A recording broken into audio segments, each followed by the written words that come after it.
Магазинге барып, шай мен ішкенге пряник алайын десем, килограмм 1600 теңге дейді. 5 штугын өлшетіп көрсем 600 теңге болады дейді. Сонымен қой, лучше үйге барып, өзім неге пісірмеске деп, осылай үйде өзім пряник пісірдім.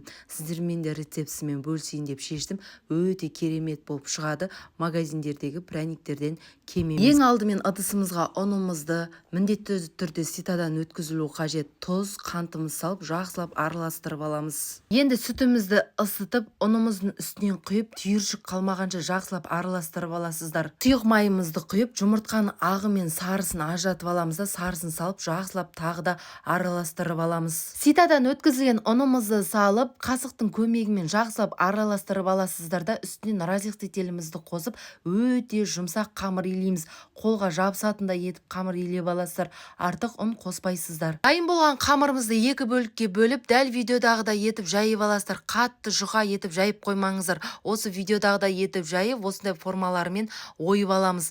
Дайын болған корждарымызды ыдысымызға орналастырып, алдын ала қызылып тұрған әсел пеште 180 градуста 20 минутта пісіріп аласыздар. Енді глазуркасын дайындайтын боламыз. Бізге жұмыртқаның ағы қажет болады, және де қант екеуін жақсылап араластырып, әппақ болғанша араластырып аласыздар.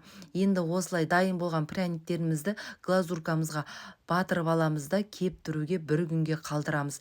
Өте керемет болып шығады. Егер де сіздерге менің рецептім ұнаған болса, парақшама тіркелуді ұмытпаңыз.